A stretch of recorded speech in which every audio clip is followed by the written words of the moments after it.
عورت کا رویہ۔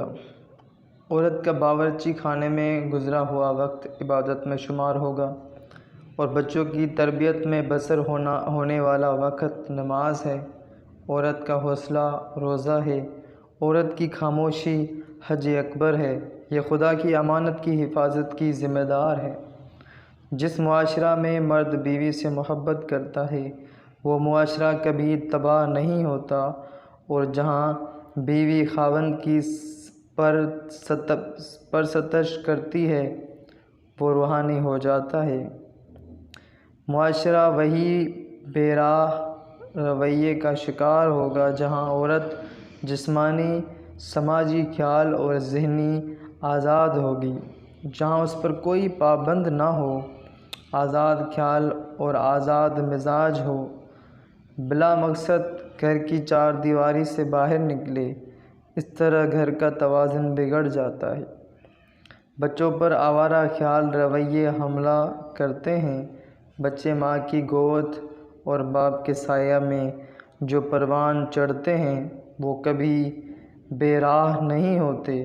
دراصل معاشرہ کا سارا حسن عورت کے رویوں میں ہے۔ عورت جتنی سلیقہ، شعرا اور سگھڑ ہوگی، معاشرہ میں اتنا ہی امن ہوگا۔ عورت کنجوس اچھی لگتی ہے اور مرد سخی۔ عورت خاوند کے معاملے میں غیرت مند نہ ہو اور مرد کو بے غیرت نہیں ہونا چاہیے۔ معاشرہ میں مرد اور عورت کی ذمہ داریاں یکساں ہیں۔ چار دیواری کے اندر عورت کی حکمرانی ہو اور باہر مرد کی۔ عورت مرد کو مشورہ ضرور دے، حکومت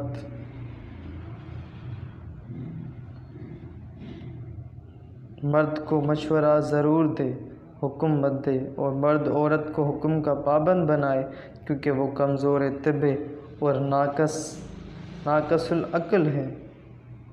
عورت مرد کے پیچھے چلتے اچھی لگتی ہے اور مرد عورت کے آگے تو اچھا۔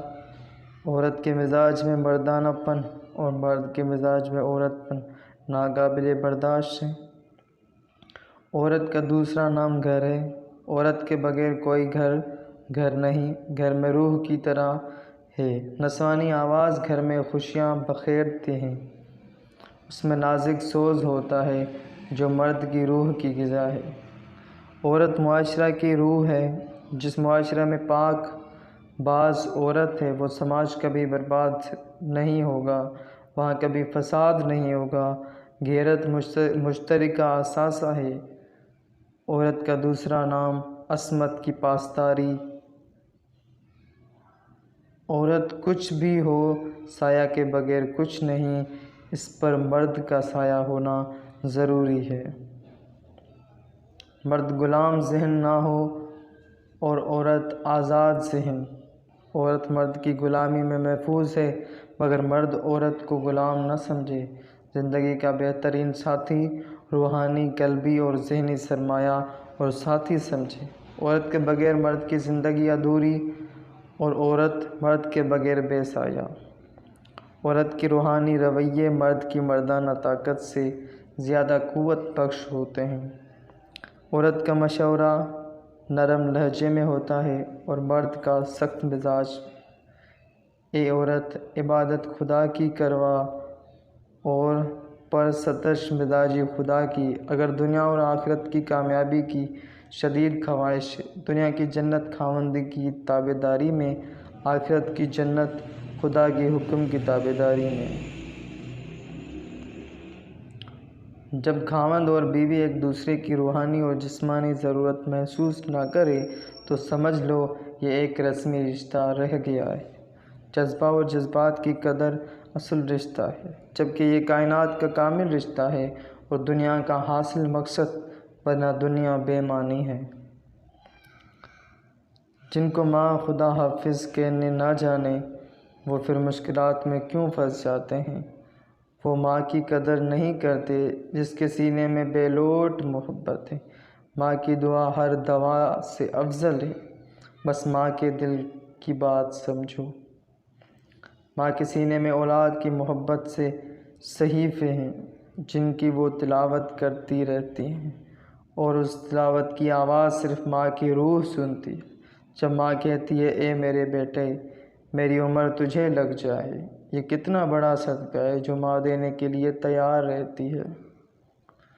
اے اولاد، ماں کی زندگی کو افسوسناک مت بناؤ، وہ تو پیدا ہی دکھوں کے لیے ہوئی ہے۔